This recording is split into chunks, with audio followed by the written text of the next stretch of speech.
tout petit résumé d'une page de notes biographiques sur Pierre Lévy qui va vous être distribué de manière à ce que je ne fasse pas une trop longue introduction. Je veux dire que Pierre Lévy est un philosophe. Il est parmi les rares philosophes sur notre continent à s'être intéressé à ce qu'on appelle ici la société de l'information, les nouveaux médias. Et on va parler de mondialisation, pas de la mondialisation économique et financière dont on a l'habitude de parler, mais de mondialisation du savoir. Le cyberspace comme espace de création collective. Alors, le cyberspace comme nouveau milieu de communication, de pensée, de travail pour les sociétés humaines. Pourquoi Pierre Lévy est-il ici? Il se trouve que nous avons, il y a 2 ans, entamé à la cellule de prospective une réflexion, je vais dire, sociétale et politique sur la société de l'information.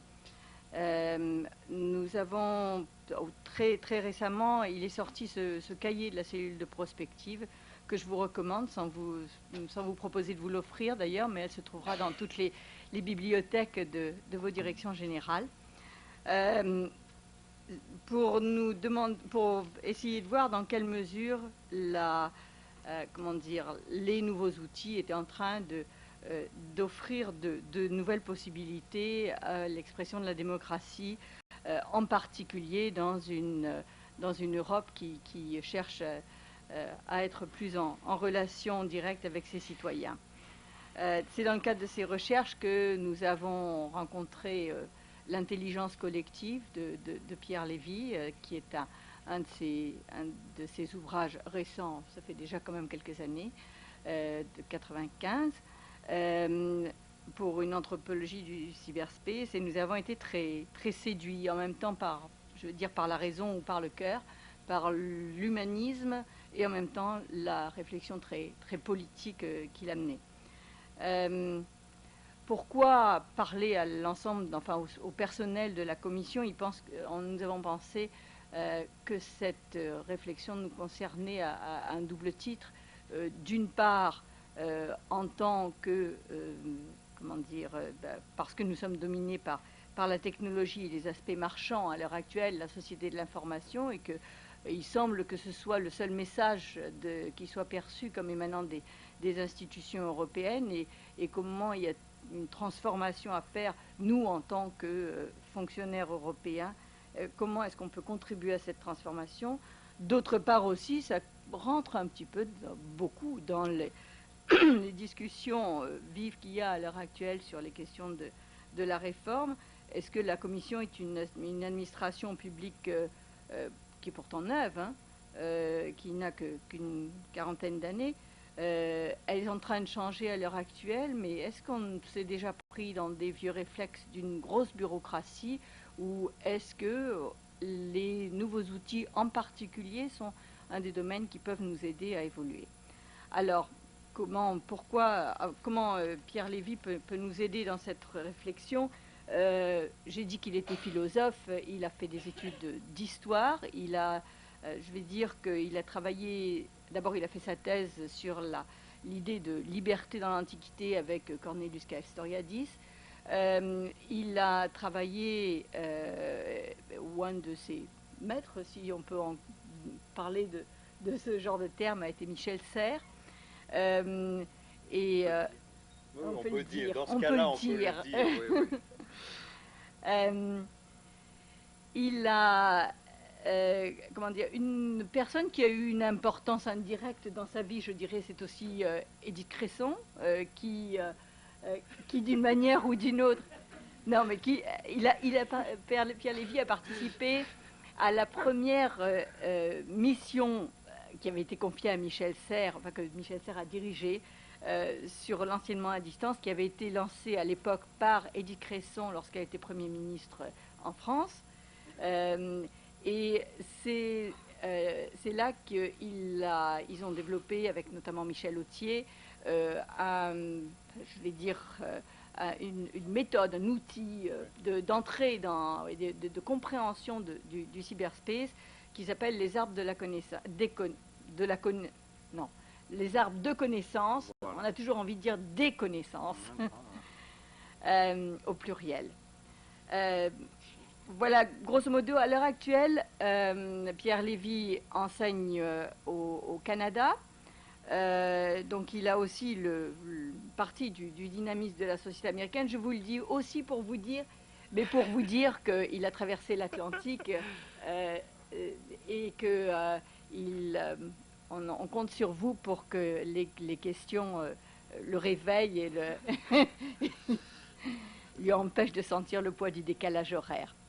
Voilà, oui, ça fait bien de le dire parce que c'est ça, oui, j'ai traversé l'Atlantique après avoir traversé la Méditerranée d'ailleurs, comme vous. Ah oui, j'ai pas pris cette... Beaucoup de traversées. Bon, alors c'est ça, il fallait que je fasse une conférence dans laquelle je répète pas ce que je vais dire demain au séminaire Société de l'information et démocratie. Donc je vais essayer de dire maintenant quelque chose que je dirai pas du tout demain. Donc écoutez bien parce que je ne le répéterai pas demain. Vous êtes enregistré. Alors, bon, la question finalement que je voudrais aborder ici en 3/4 d'heure, enfin je pourrais juste finalement lancer quelques idées, c'est une question très très simple.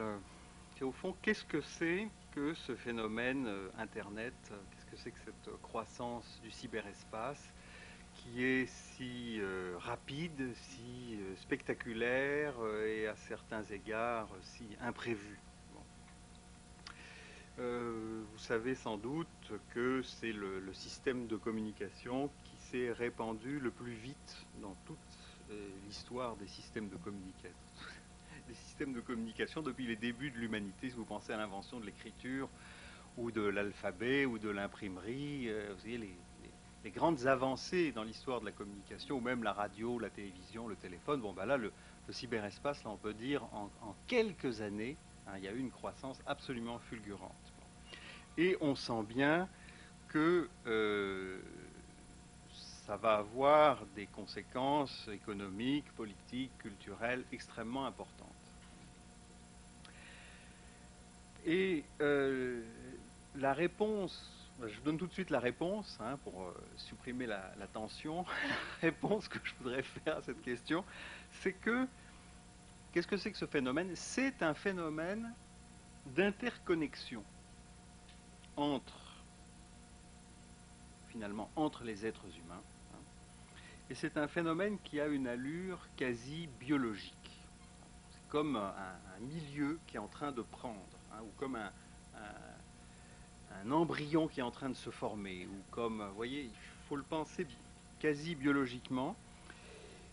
Et ce phénomène de connexion de l'humanité avec elle-même. Alors, je disais tout à l'heure que c'est un phénomène rapide, presque violent, mais d'un autre côté, on peut aussi considérer qu'il vient prolonger une tendance très très ancienne de convergence et d'interconnexion. Ça, ça va être la première partie de mon exposé. On va supposer qu'on est devant un grand écran sur lequel est en train de jouer une simulation de l'histoire de l'humanité. Alors on a la planète qui est là. C'est il y a 1 million d'années. Et il n'y a pas encore d'êtres humains sur la surface de la Terre. Et puis, dans la région des Grands Lacs, en Afrique orientale, on voit apparaître une petite population. Hein, c'est Homo sapiens sapiens. Parce qu'il faut bien que l'espèce apparaisse dans un lieu et à un moment particulier.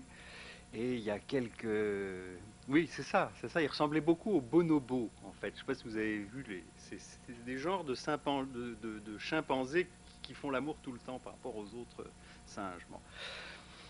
Alors, oui, c'est comme ça. C'est comme ça. Et ces gens-là, enfin ces primates-là, commencent à faire quelque chose que les autres primates ne faisaient pas, ils commencent à parler. et ils ont probablement tous la même langue, puisque ça forme la même population. Hein. Vous savez que toutes les espèces biologiques commencent dans un isolat géographique. Hein. Ce sont des populations qui se constituent par interfécondité. Donc ils étaient tous en communication les uns avec les autres, et ils parlaient tous probablement la même langue. Hein. Donc au début, l'humanité était toute réunie ensemble. Il y avait quelques milliers, quelques dizaines de milliers de personnes. Bon. Et progressivement, il y a eu une diaspora, une dispersion, croissance démographique, et ça ne suffisait plus à nourrir tout le monde, puis les gens partaient. Ils sont un peu éparpillés en Afrique, puis ils sont sortis d'Afrique, puis ils ont conquis l'Europe, puis l'Asie, puis l'Amérique. Et pendant ce phénomène de dispersion qui a duré des centaines de milliers d'années, hein, les langues se sont séparées les unes des autres, les cultures se sont séparées les unes des autres, et l'humanité, d'une certaine façon, a perdu le contact avec elle-même. Puis tous les milieux ont été conquis, et donc finalement, pendant la plus grande partie de l'histoire de l'humanité, ça a été un phénomène de dispersion et de séparation, de divergence. Puis il y a eu un début de reconnexion. On peut dire, disons, il y a à peu près 5000 ans, ça commence à se cristalliser, ce qu'on a appelé la révolution néolithique, quand on invente l'agriculture, l'élevage, la ville, l'État et l'écriture. Et là, il y a eu un début de concentration humaine, hein, dans le croissant fertile, en Chine, un peu plus tard dans les civilisations précolombiennes en Amérique, etc. Donc un début de concentration des êtres humains. Et au fond, cette civilisation néolithique, c'est celle sur laquelle la majorité des gens ont vécu jusqu'au milieu du XXe siècle, on peut dire. Hein. C'est-à-dire que les gens étaient des paysans, et puis il y avait des centres administratifs urbains, puis en gros, c'était ça. Donc là, un début de concentration, mais malgré tout, les grandes civilisations restaient séparées les unes des autres. Et le début de la reconnexion de l'ensemble de l'humanité, elle a eu lieu à la fin du XVe siècle, au début du XVIe siècle. On dit, bon, c'est la découverte de l'Amérique par Christophe Colomb. On peut dire que ce sont les Européens, qui d'ailleurs disposaient à ce moment-là de l'imprimerie, que ce sont les Européens qui ont reconnecté l'ensemble de l'humanité avec elle-même, l'Asie, l'Afrique, l'Amérique, etc. Et là, bon, c'est le début du marché mondial. Et à partir de là, il y a eu le début de ce phénomène de densification des transports et des communications, dont nous voyons, dont le phénomène de la croissance du cyberespace est l'aboutissement. Alors si je reviens sur ma simulation de l'histoire de l'humanité sur la planète, vous voyez une toute petite population au début, vous voyez que ça couvre progressivement l'ensemble de la Terre, mais que c'est encore dispersé, puis progressivement des liens se créent, des concentrations se forment, jusqu'à ce qu'au fond, il y ait de plus en plus de routes, de voies maritimes, puis de voies aériennes, puis un réseau de transport de plus en plus dense, de plus en plus efficace, avec le réseau de communication qui va avec, jusqu'à ce qu'on arrive à cette situation d'une humanité de plus en plus interconnectée. Et il faut penser le cyberespace comme étant le couronnement de ce processus provisoire, parce que ça peut aller encore plus loin. Puis à l'allure où vont les choses, ça ira certainement encore plus loin dans le sens de cette interconnexion et de cette communication. Et ça fabrique un espace qui est complètement différent de ce qu'il était il y a quelques siècles. Bon, évidemment, la distance, disons, vous m'excuserez de cet exemple franco-français, la distance entre Paris, disons, entre Lutèce et Lugdunum est exactement la même que celle qu'il y a aujourd'hui entre Paris et Lyon, d'accord ? Et si vous la mesurez en kilomètres, sauf que la distance pratique est complètement différente, parce que en TGV c'est 2 heures, et puis parce qu'il y a des lignes de téléphone, et puis parce que on peut s'envoyer des courriers électroniques, et puis parce que, oui, bon, parce qu'il y a une autoroute entre les deux, etc. Donc, en fait, on peut dire que la planète s'est incroyablement, d'un point de vue pratique, pour la conscience et l'action humaine, c'est incroyablement rétrécie. L'espace-temps a changé. Ou bien on peut dire que l'être humain a grandi. Enfin, vous voyez, on peut le voir dans les deux sens. Hein.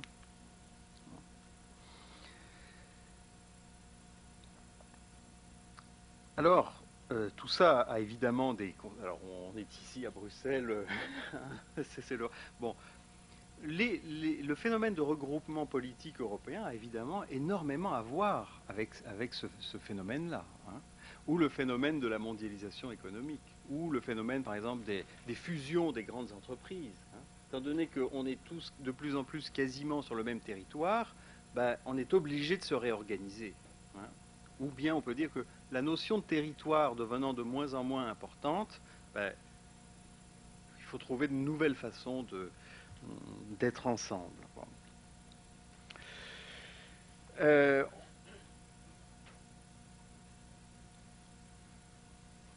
Quand est-ce que ça a commencé, cette histoire de communication par ordinateur? Bon. Donc, comme vous savez, les premiers ordinateurs ont été construits dans les années 40 aux États-Unis et en Angleterre, au moment de la Seconde Guerre mondiale. C'est-à-dire, au fond, la première fois qu'il y a eu une guerre dont l'enjeu était sérieusement la domination de la planète. Parce qu'avant ça, il y a toujours eu des conquérants qui voulaient dominer la Terre, mais pratiquement, c'était vraiment difficile. Bon. Je pense qu'au milieu du XXe siècle, le phénomène d'interconnexion et de rétrécissement de l'espace pratique était tel que l'idée d'une domination mondiale, d'un régime quelconque ou d'un pouvoir politique commençait à avoir un sens dangereusement réel. Bon. Et c'est à ce moment-là que a eu lieu donc la Deuxième Guerre mondiale, et son enjeu, c'était vraiment finalement sous quel régime allait vivre l'humanité. Hein. Et ceux qui ont gagné cette guerre, ça a été ceux qui ont construit les ordinateurs. Bon, là, c'est comme ça. Je simplifie. Hein. Bon, on pourrait revenir sur les détails de la guerre et le rôle que ça a joué effectivement. Etc. Bon, mais au moment où on a inventé les premiers ordinateurs, très peu de gens pensaient qu'ils seraient l'infrastructure de la nouvelle communication. Hein. On peut dire que dans les années 50, 60, les ordinateurs, c'était des gros monstres qui servaient surtout à faire des grands calculs scientifiques ou à calculer des statistiques administratives, etc. Bon. Et ce qui s'est passé par la suite, ça c'est intéressant à noter, personne ne l'a planifié. Ça s'est passé comme ça. Comme je disais tout à l'heure, on peut le penser biologiquement, ça a poussé.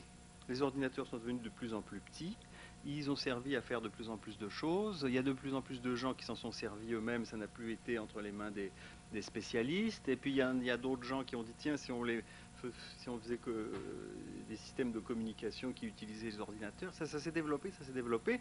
Et on en arrive à la situation dans laquelle on est aujourd'hui.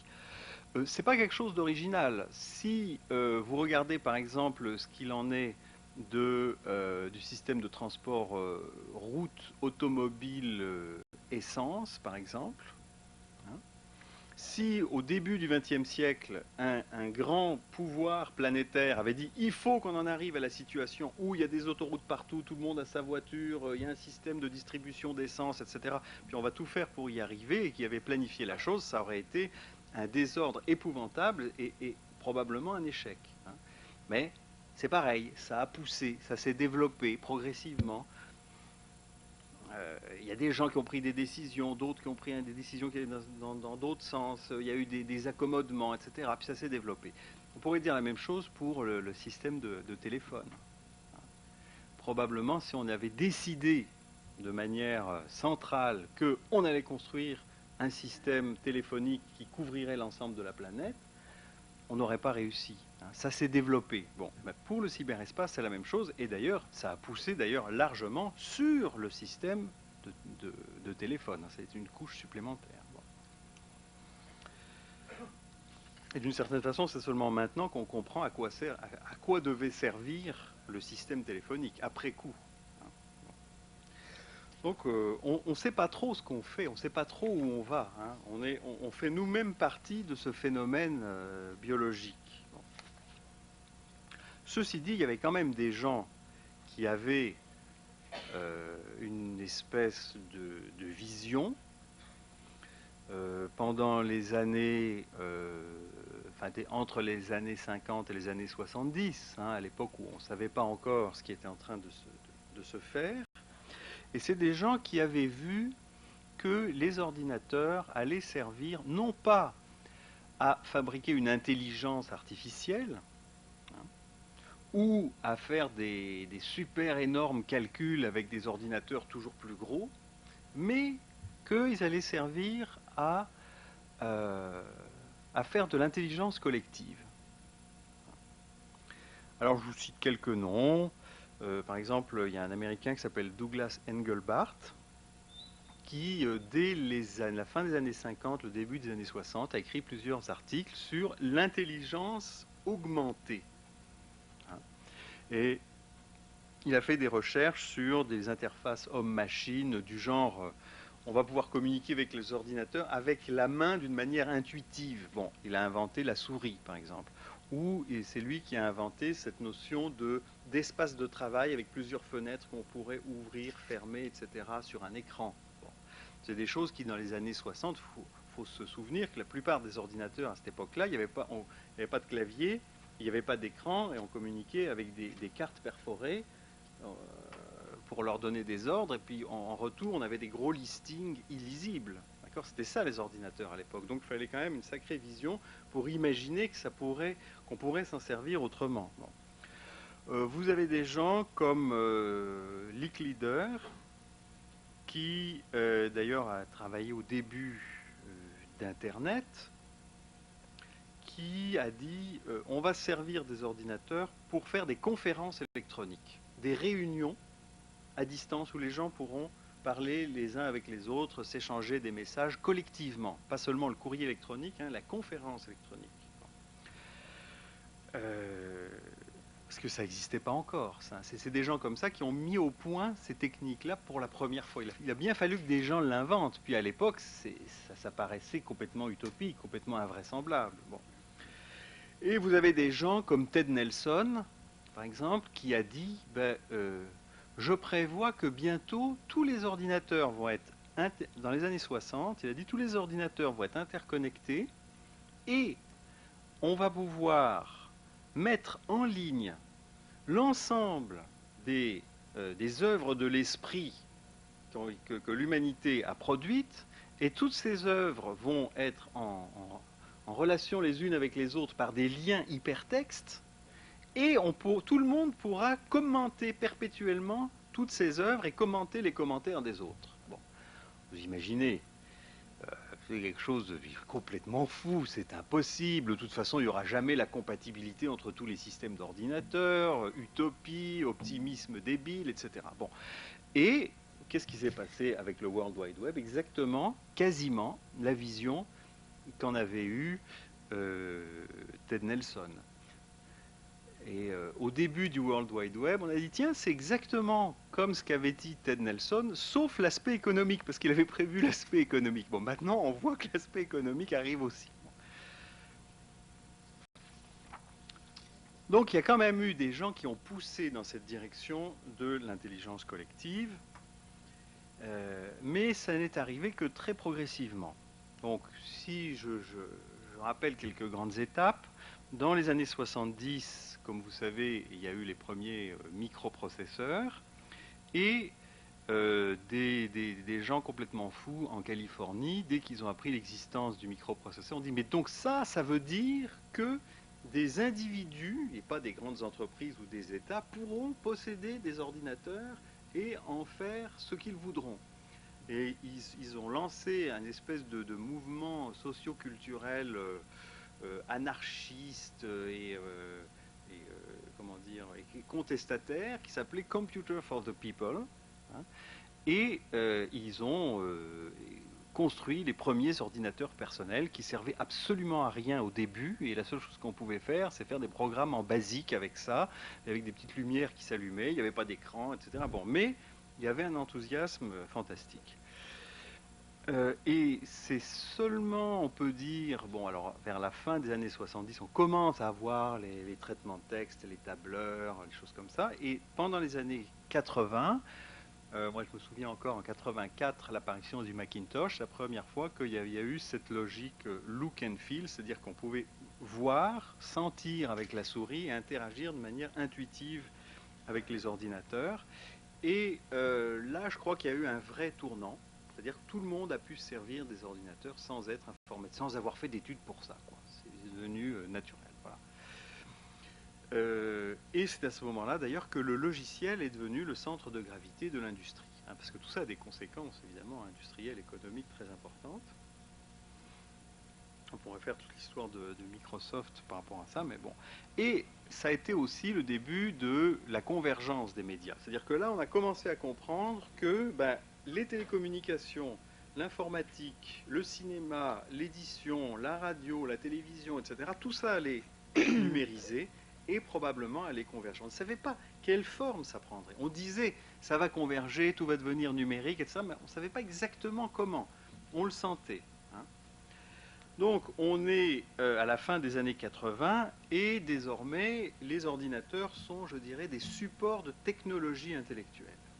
Alors que c'était des calculateurs avant, c'est-à-dire ça sert à lire, à écrire, à dessiner, à calculer aussi, bien sûr, à simuler, à gérer, à publier, à communiquer, etc.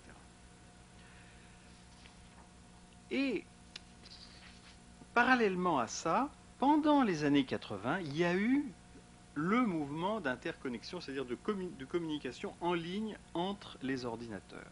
Alors, ça s'est développé dans des grandes entreprises qui ont mis au point des réseaux internes d'entreprises. Ça s'est développé dans des universités. Ça s'est développé au sein d'associations privées ou locales. Il y avait ce qu'on a, enfin, maintenant on en parle beaucoup moins, mais vous savez, les bulletin board systems, c'était des réseaux d'ordinateurs construits, enfin, qui s'associaient sur une base purement privée de gens qui avaient des ordinateurs et puis qui faisaient communiquer leurs ordinateurs par l'intermédiaire du réseau téléphonique avec un modem puis des logiciels spéciaux pour communiquer. Souvent c'était des informaticiens qui faisaient ensemble des programmes ou qui s'envoyaient des programmes ou des fichiers ou des choses comme ça, mais pas seulement des informaticiens. Hein. Et ça a été les premières, comment on peut appeler ça, les premières communautés virtuelles. Bon. Et ça, là aussi, ça a poussé de partout. Il n'y a pas eu de décision centrale. On peut dire quand même que ça s'est passé essentiellement dans un certain milieu. D'abord des gens jeunes, ensuite des gens qui vivaient dans des villes, ou même plutôt des grandes villes, et des gens qui étaient relativement diplômés, c'est-à-dire qu'il y avait un niveau d'éducation élevé. Et si vous regardez... Et dès la deuxième moitié des années 80, parmi toutes les possibilités qu'il y avait sur le plan technique pour constituer des réseaux et surtout pour raccorder les réseaux entre eux, eh bien spontanément, c'est la norme Internet qui a commencé à être choisie. Parce que c'était celle qui marchait le mieux, c'est la plus efficace, la plus légère sur le plan technique. Et vers la fin des années 80, si on regarde le nombre des gens qui avaient une adresse électronique Internet, le nombre de serveurs qui étaient sur le réseau Internet, eh bien on voit une croissance exponentielle. Si vous regardez les courbes, il y en a, hein, et vous voyez que ça monte comme ça.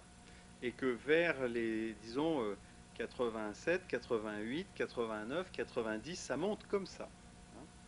Et c'est seulement à ce moment-là que les pouvoirs publics, d'abord américains, vous vous souvenez les autoroutes de l'information d'Al Gore, que les pouvoirs publics comprennent qu'il y a un phénomène très important qui est en train de se passer là, et qui en font un projet politique. Mais vous voyez bien que le projet politique vient se greffer sur quelque chose qui pousse de la société elle-même. Et tout ça, encore une fois, c'était avant que Microsoft s'y mette et croie à Internet. C'était avant que les télécoms y croient, en particulier les télécoms européens.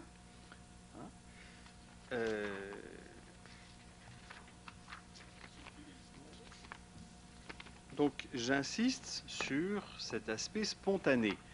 Et cet aspect spontané est encore plus visible concernant le World Wide Web. Bon.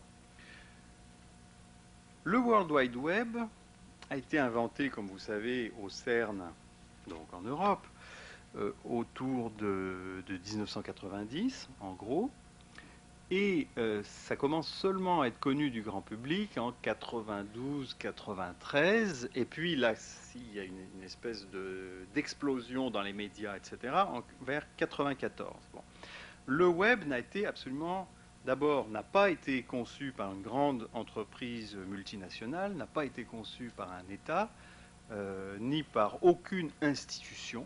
D'accord ? C'est quelque chose qui a été fait par un petit groupe de chercheurs parce que ça leur servait à eux. Et ça s'est répandu comme une traînée de poudre parce que les internautes y ont vu leur intérêt. Ça a été prévu par personne. Et là, on est au début des années 90 et on peut dire qu'il y a une espèce de seuil de planétarisation ou de mondialisation qui est franchi à ce moment-là. C'est assez étonnant parce que vous avez la chute du mur de Berlin qui, au fond, fait s'évanouir cette bipolarisation politique et fait qu'il n'y a plus qu'une seule superpuissance, ou disons plusieurs puissances associées, d'accord ? Vous allez me dire, oui, mais il y a la Chine, mais il y a ci, mais ça. D'accord, mais en gros, il n'y a plus la lutte entre deux empires, d'accord ? Et ça fait une situation mondiale assez différente de celle qui prévalait avant, au moment de la guerre froide. Avec ça va une accélération de la mondialisation économique, de la dérégulation des politiques néolibérales, etc. Donc qui augmente l'interconnexion économique planétaire, et en même temps l'apparition du World Wide Web, qui au fond matérialise le même phénomène, non plus sous l'angle politique, non plus sous l'angle économique, mais sous l'angle de la communication, des échanges de savoir et de la participation à un espace de communication commun.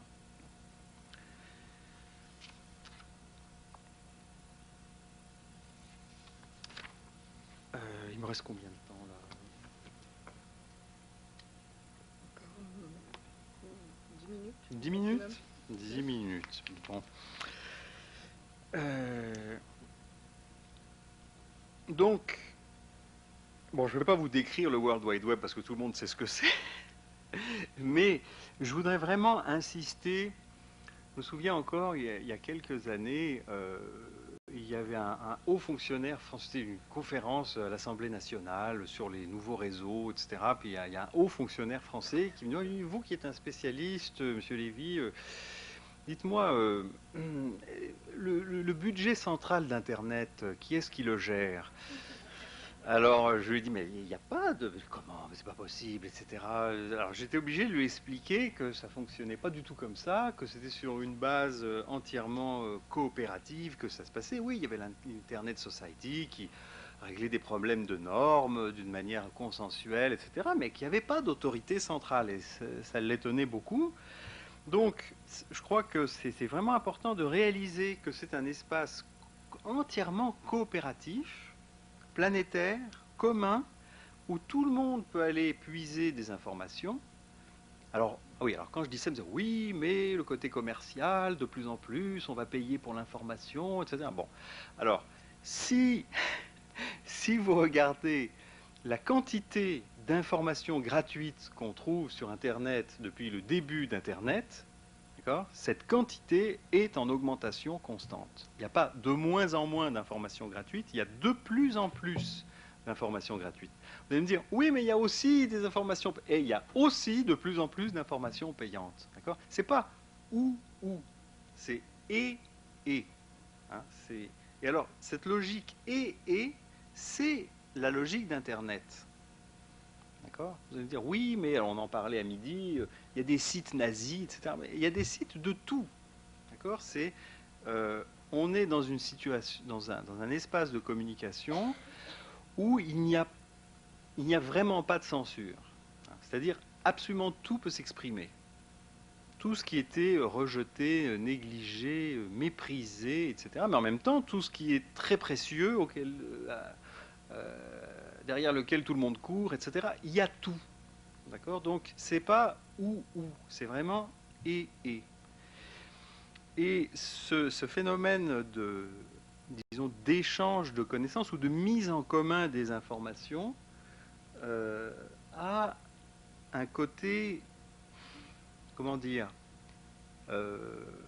c'est de plus en plus facile, de plus en plus pratique, de plus en plus efficace, et c'est autocatalytique, c'est-à-dire qu'on se sert des instruments du réseau pour augmenter la facilité d'usage du réseau.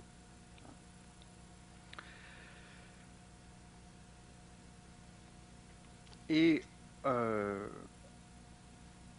au fond, ça devient de moins en moins un médium particulier. On pourrait dire que le cyberespace, c'est une sorte de métamédium. Parce que vous avez là-dedans le courrier, d'accord?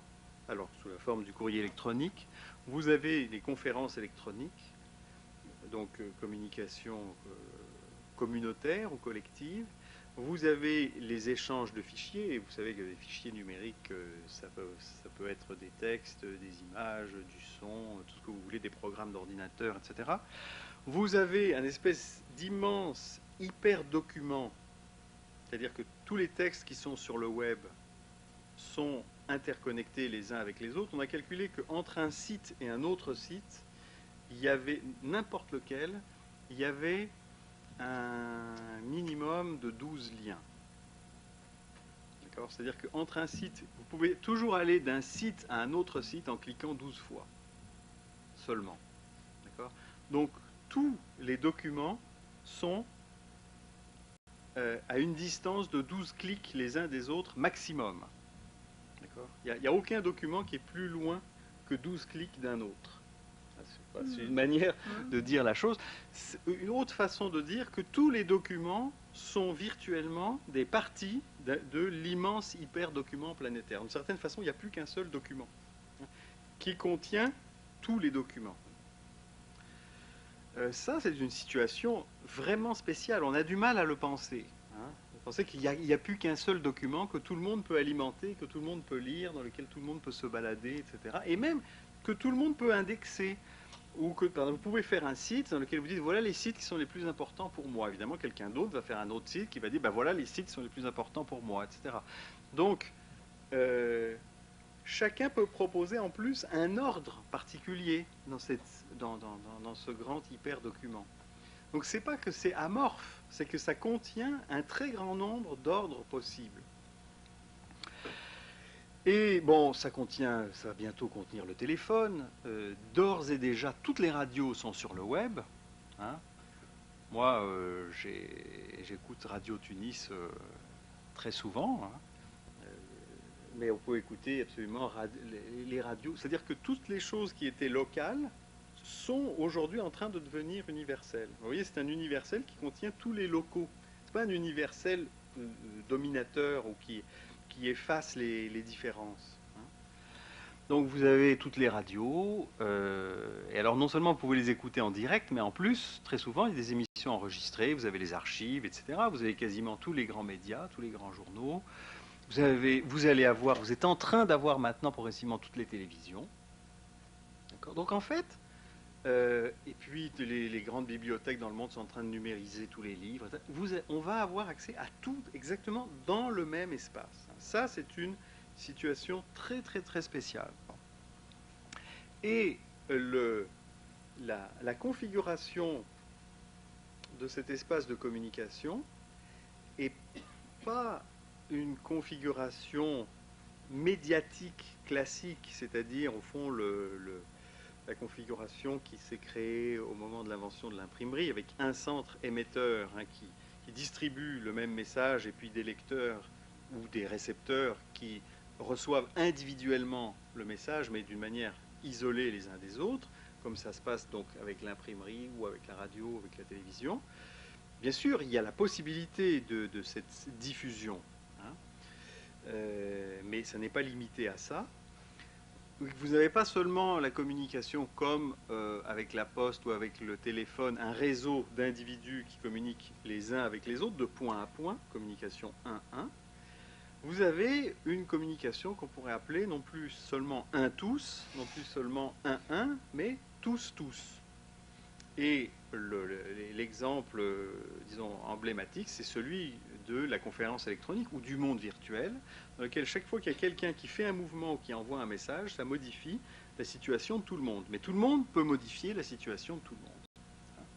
Ou on crée une mémoire partagée, commune, mais cette mémoire partagée résulte de l'interaction des participants, de l'ensemble des participants de la communication.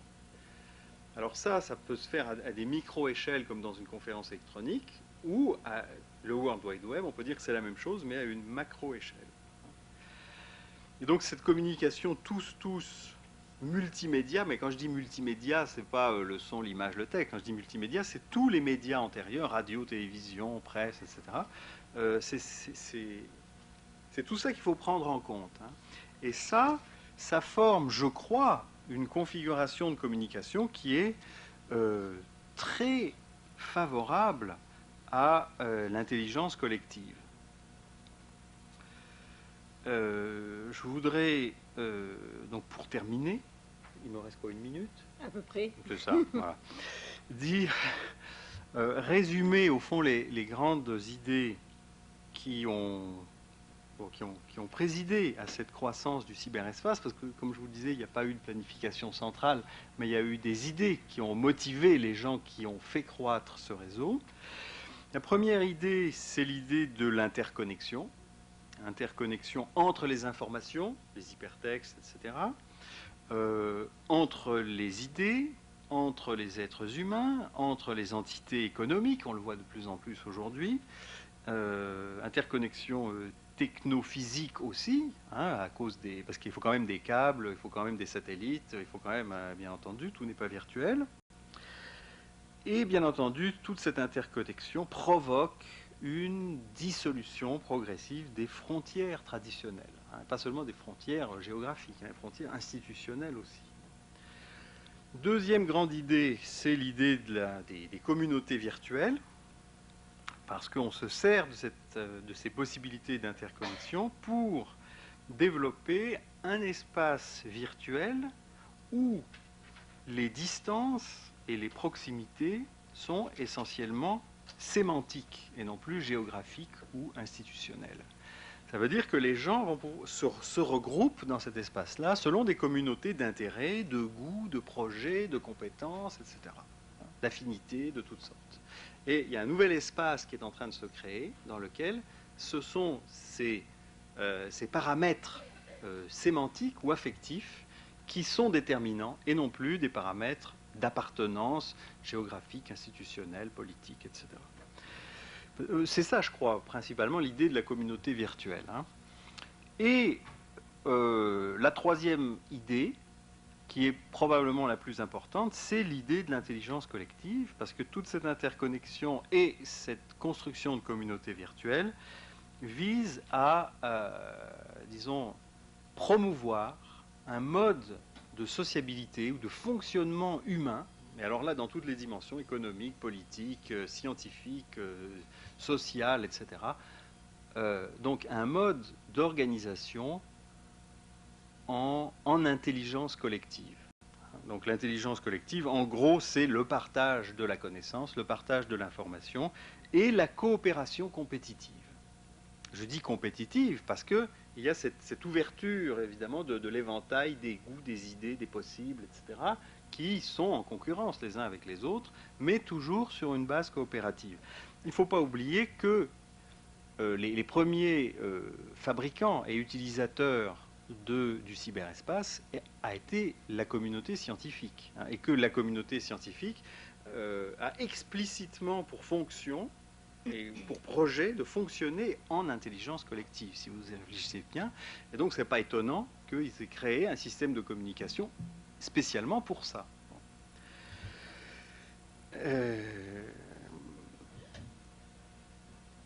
Et donc, je pense que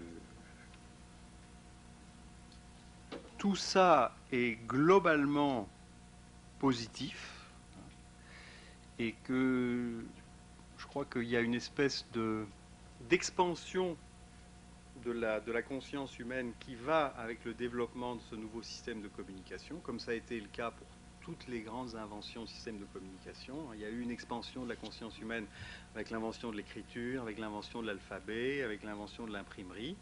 Et là, je crois qu'on est à une époque un peu comme ça, et que je dirais que l'humanité est de moins en moins séparée d'elle-même.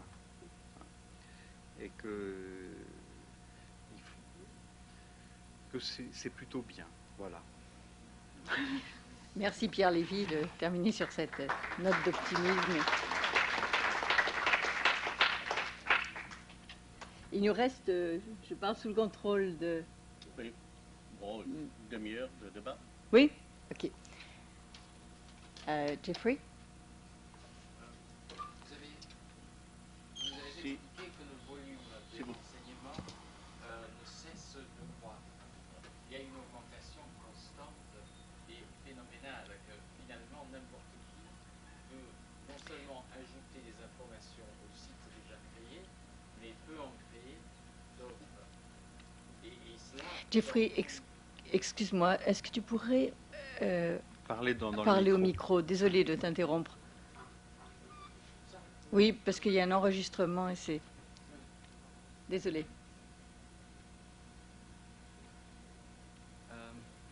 Oui, comme suite de cette augmentation constante du volume des renseignements que vous avez expliqué, est-ce qu'il n'y a pas un danger de saturation des réseaux Internet?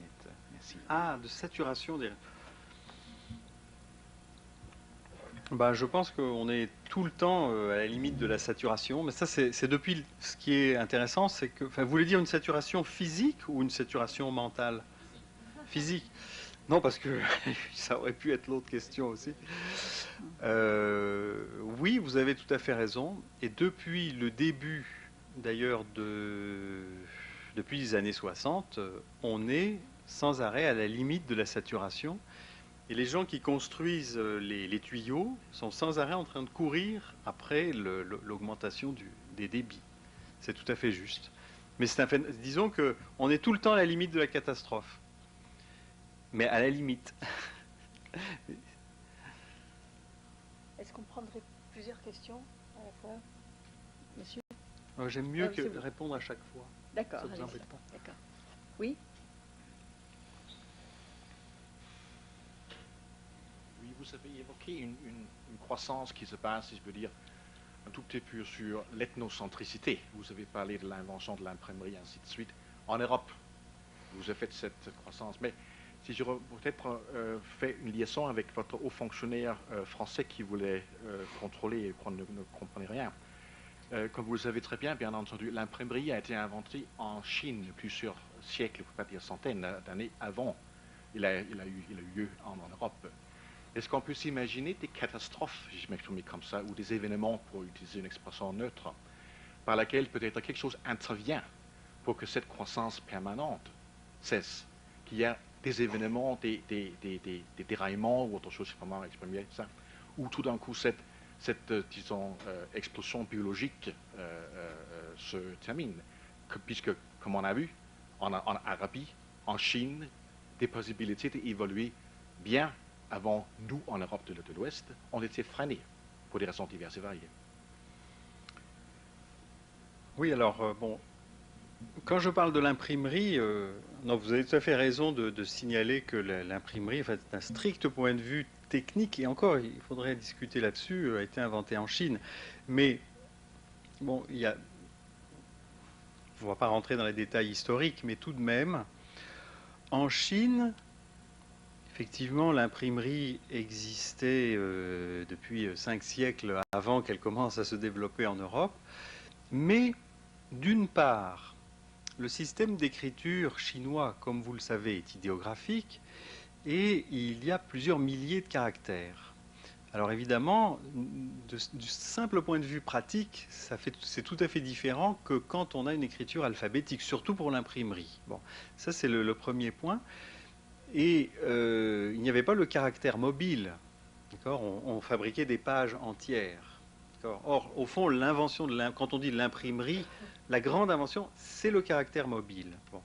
Et deuxièmement, l'imprimerie était étroitement contrôlée par l'État en Chine, parce qu'il y avait un empire justement unificateur et sur le plan culturel extrêmement jaloux de ses prérogatives.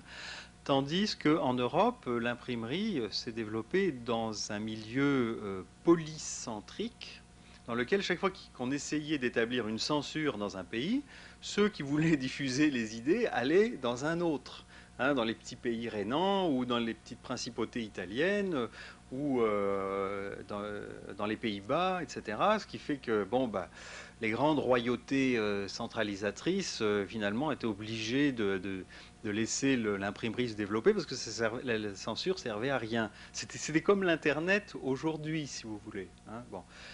Et alors le phénomène de l'imprimerie, c'est pas la technique en elle-même, c'est ce qu'une société en a fait pour produire un milieu dans lequel l'information et la connaissance commencent à circuler d'une façon tout à fait différente de la façon dont ça se passait avant. C'est-à-dire une vraie rupture. Hein. Et je pense que, bon, ça c'est universellement reconnu par tous les historiens, même si on discute des détails, le développement de la communauté scientifique européenne et de la science expérimentale moderne aurait été impensable sans l'imprimerie. Le début de la République des lettres européennes au moment du XVIe siècle, la naissance des académies, les journaux scientifiques, etc. Tout ça suppose l'imprimerie. Hein. Donc, voilà. Alors, ça, c'était Votre question, c'est est-ce qu'il peut y avoir une catastrophe? Bon, alors, qui dit phénomène biologique, dit possibilité de maladie, possibilité de mort, ça, c'est tout à fait certain. Et quand je dis que les choses vont de mieux en mieux, j'en suis absolument persuadé, ça ne veut pas dire qu'il s'agit d'une espèce de perfection absolue ou idéale. C'est un phénomène de croissance et donc ça ne va pas sans souffrance, sans douleur, sans maladie, sans virus, sans attaques terroristes sur Internet, sans tout ce que vous voulez, sans difficultés de tous ordres. Hein, on est sans arrêt en train de résoudre des problèmes, on est sans arrêt en train d'éviter les catastrophes, en train d'arrêter le chaos qui pousse à la porte. Ça, c'est la situation normale. Hein. Vous travaillez tous les jours, vous savez ce que je veux dire. Bon. Donc, simplement, ce que je voulais faire, c'est prendre un petit peu de recul et essayer de voir l'ensemble du phénomène, comment il se déroule. Et je crois que c'est en prenant un petit peu de recul et en étant moins collé sur les difficultés qu'on a tous à résoudre tous les jours, qu'on peut être un peu plus optimiste. Et au fond, c'est ça que je voulais faire. Une question là? Oui. Qui vienne au micro, s'il vous plaît.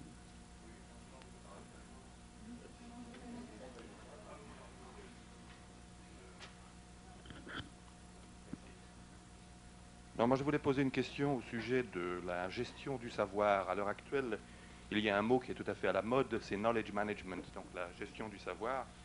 Je pense que finalement cette gestion du savoir n'a un sens que dans un environnement assez limité, soit géographiquement, soit hiérarchiquement, soit parce que c'est une administration. Mais en fait, à partir du moment où le savoir est partageable par la totalité des individus, cette notion de gestion du savoir n'a plus le même sens ou ne devrait plus avoir le même sens, voire elle n'a pas de sens du tout. Mais enfin, peu importe. Ce que j'aimerais savoir, c'est comment vous envisagez l'explosion du savoir futur qui va arriver, car tout le monde va pouvoir s'exprimer, et pas seulement ceux qui ont des diplômes. Donc, beaucoup de gens vont pouvoir s'exprimer sur le net, sur le web, et alors il va y avoir un magma informe d'échange de savoir. Et est-ce que vous envisagez une évolution des réseaux coopératifs, etc. Enfin, J'aimerais bien votre point de vue. Voilà, non, bah, je suis tout à fait d'accord avec vous. Je crois que là, c'était à peine une question.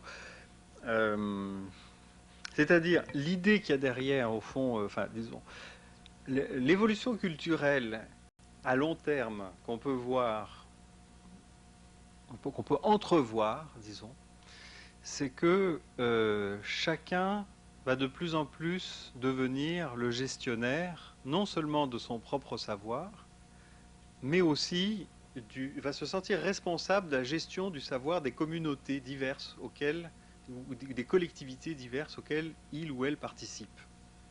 Hein, c'est cette notion d'empowerment par rapport à la gestion de la connaissance. Et je crois que la vision selon laquelle il y a une hiérarchie ou une organisation des savoirs a priori ou posée par telle ou telle autorité, enfin, il y a toujours des gens qui pourront le penser, mais il va y avoir tellement de hiérarchies en concurrence les unes avec les autres que bah, vous passez sur un site, il y a telle hiérarchie, vous êtes sur un autre site, il y a une autre hiérarchie, etc. C'est bien qu'on se rend compte que c'est sûr qu'il faut sélectionner les connaissances, c'est sûr qu'il faut les hiérarchiser, mais que ces hiérarchies sont toutes pertinentes par rapport à une situation, des objectifs, une histoire, une communauté, etc. Et que donc il ne peut plus y avoir unité de l'organisation ou de la gestion de la connaissance.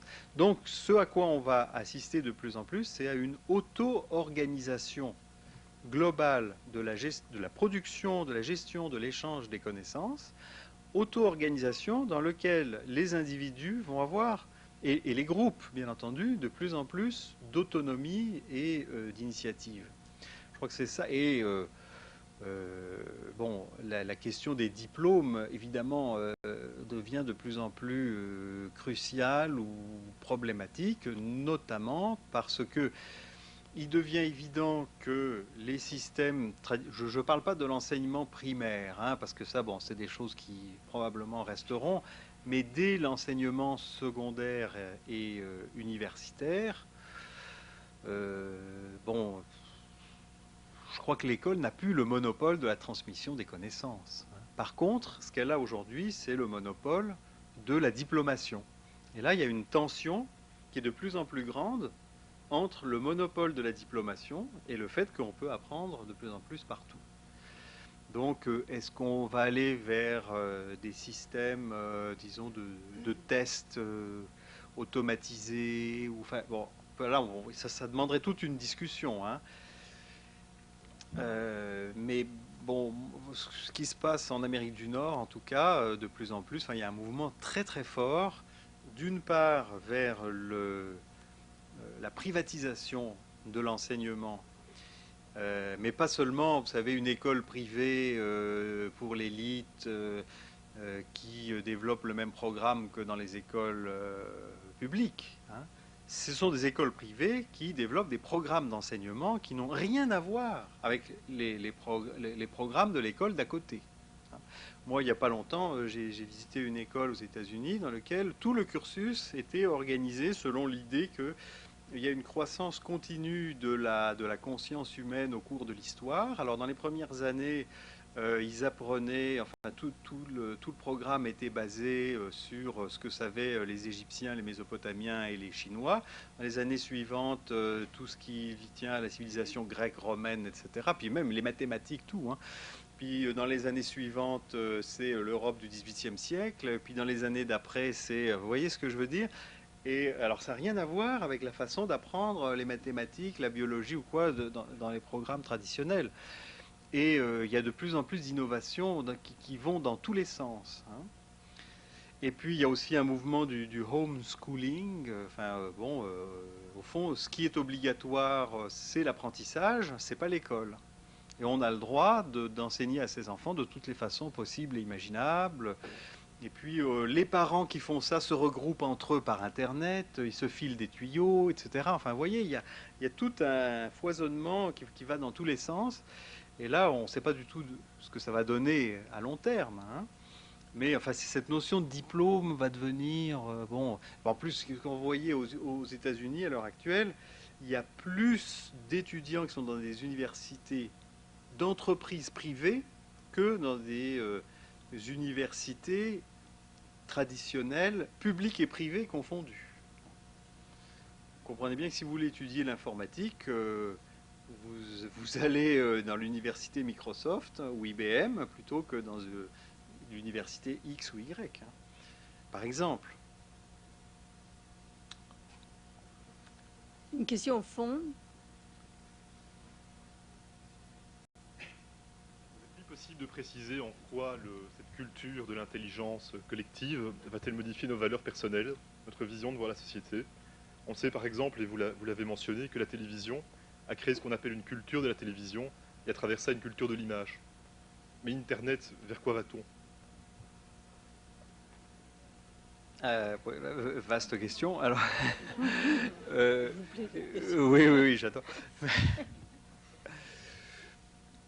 Bon, il faudrait. Non, mais vous pensez bien que je ne peux pas répondre à une question comme ça en 2 minutes. Simplement, bon, je peux juste évoquer, pour ne pas rentrer dans des considérations philosophiques et théoriques trop complexes, mon expérience personnelle. Moi, ça fait 10 ans maintenant que je participe à des conférences électroniques et je pense que j'ai appris progressivement au cours des années une façon de dialoguer qu'on ne peut pas apprendre autrement. Hein, par exemple, ne pas faire perdre leur temps aux gens, être toujours, enfin disons, donner les bonnes interventions aux bons, envoyer les bons messages aux bons endroits de la conférence électronique, ne pas réagir émotivement tout de suite à un message, même si on est très tenté de le faire. Vous voyez, des choses comme ça. Et je crois que des gens qui de plus en plus vont apprendre à communiquer, c'est très différent du courrier électronique d'individu à individu. C'est-à-dire, on est sans arrêt en communication publique. Donc, il y a une expérience d'une opinion publique. Alors, c'est pas comme l'opinion publique du XVIIIe siècle qui passe par les journaux, après que les gens discutent dans les cafés, etc. Mais ça ressemble quand même un peu. Mais une opinion publique fractale, hein, dans plein de conférences. Et puis, en plus, les gens habituellement participent à plusieurs conférences électroniques. Et dans ces conférences électroniques, on s'indique des sites web, on se donne des adresses d'autres conférences électroniques, etc. Enfin, il y a toute une façon de vivre dans cet univers d'information virtuelle qui est c'est très vivant tout ça. Hein. Donc, les gens croient que le virtuel, les gens qui n'y participent pas bien sûr, croient que le virtuel c'est froid, c'est désincarné, etc. Mais quand on y participe, on voit que c'est très chargé d'émotions, d'affectivité, etc. Et on apprend à évoluer dans ces univers virtuels. Je crois que c'est si on parle d'une culture de l'intelligence collective, c'est des choses qui vont dans ce sens-là. Et puis, on va apprendre aussi à se balader dans une espèce de bain de langage kaléidoscopique. Vous savez, on reçoit des courriers électroniques, on va sur un site web, on écoute une radio en direct d'un pays, une radio en direct d'une autre, on va sur tel média, on replonge dans une conférence électronique, etc. Puis, on sent les choses... c'est comme si on n'a pas besoin de tout boire, on nage là-dedans, et puis on sent ce qui se passe, quoi. Ça aussi, c'est une nouvelle façon de vivre les choses.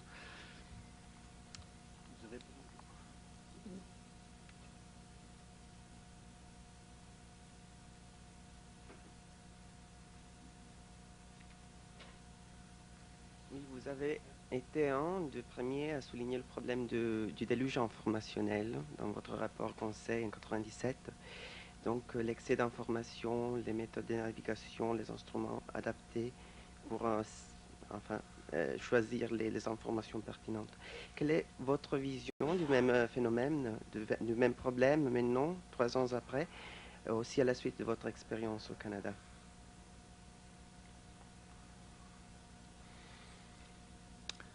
J'avoue que j'ai pas tellement changé de point de vue depuis 3 ans, parce que ce que je disais, c'est que, disons que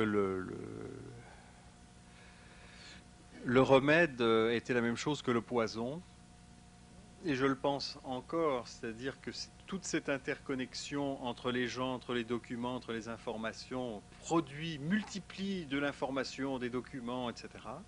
Donc, mais en même temps, c'est aussi l'interconnexion qui permet de s'en sortir.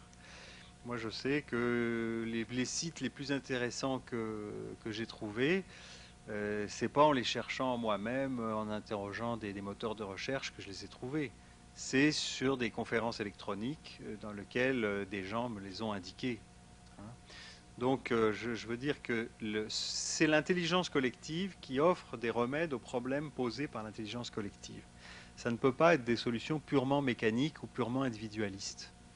Alors, c'est évidemment, il ne faut pas négliger tous les no-bots, les moteurs de recherche, les logiciels, tout ça, c'est très très bien, évidemment, hein, je n'ai rien contre, et au contraire, mais encore une fois, c'est par l'intelligence collective qu'on s'en sort, quoi. C'est par une forme de sociabilité qu'on s'en sort. Hein.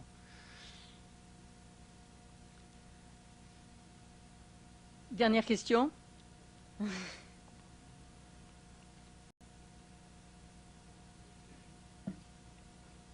Merci. Vos constatations et vos explications, à mon avis, se sont réduites uniquement sur la question quantitative. Quantitative, c'est tout le monde aura la possibilité de communiquer avec tout le monde. Mais le problème de qualité n'est pas du tout touché, à mon avis. Comment maîtriser le flux d'informations et comment gérer et distinguer entre les informations d'un guignol, d'une information qui est vraiment importante pour moi, qui cherche à m'informer sur un sujet. Merci. Ben ça, c'est le problème. Enfin, je pense que, je m'excuse, hein, je pense que vous êtes passé à côté du message profond que j'essayais de vous transmettre, c'est-à-dire que ce n'est pas du tout une simple transformation quantitative. Parce que la transformation qualitative de base, c'est que justement, il n'y a plus d'autorité transcendante qui va vous dire quels sont les messages de qualité et quels sont les messages sans valeur. La transformation qualitative, c'est que c'est à vous de déterminer qu'est-ce qui est important pour vous, qu'est-ce qui a une valeur pour vous. Quand je dis vous, ce n'est pas nécessairement individuellement, c'est pour votre équipe de travail, votre organisation, votre milieu, votre communauté, etc. Chacun va devoir sécréter ses propres filtres informationnels, ses propres sélections, ses propres hiérarchies. C'est ça la nouvelle situation. Et en faisant ça, d'ailleurs, c'est pour ça que c'est intéressant, c'est pour ça qu'il y a ce phénomène de coopération compétitive. Vous proposez aussi aux autres votre filtre, votre sélection, votre organisation. Et ça peut leur rendre un très très grand service. Mais bien entendu, votre sélection, votre organisation, votre filtrage est en compétition avec d'autres organisations, d'autres filtrages, etc. Donc vous voyez que cette question de la qualité, c'est une question qui est toujours ouverte. C'est la question. Tout le monde essaye de faire de son mieux. Toujours, tout le monde essaye de trouver la meilleure information, la meilleure solution, etc. C'est sûr. Mais ça sera à vous de le trouver. Ça sera à vous de dire, moi je pense que c'est ça qui est mieux que ça. Puis d'autres vont faire d'autres choix, bien entendu. Hein. Et ça va être en compétition. Et c'est de cette compétition va naître probablement encore d'autres améliorations. C'est cet univers-là dans lequel on est en train de rentrer. C'est une nouvelle façon de penser. Merci de cette dernière question qui finalement vous donne la possibilité de repréciser un petit peu. D'enfoncer le clou, oui. Voilà. Merci beaucoup Pierre Lévy pour cette stimulation intellectuelle que vous nous avez donnée. Avant de nous quitter, je voudrais vous souligner, sans faire de publicité, et surtout pas pour Odile Jacob, parce que je trouve que leurs services commerciaux ne sont pas très efficaces. Ah, ils vous ont pas envoyé le livre? Ils ne m'ont rien envoyé. J'avais même pas demandé de livre. J'avais demandé simplement une notice d'information. Mais Pierre Lévy ou les éditions Odile Jacob sont en train de publier le dernier ouvrage de Pierre Lévy qui s'appelle World Philosophy. C'est pour ça que je commençais par l'idée de mondialisation, une philosophie mondiale qui accompagne finalement la mondialisation des marchés. Il y a cette mondialisation par le cyberspace et une mondialisation de la conscience. Merci beaucoup.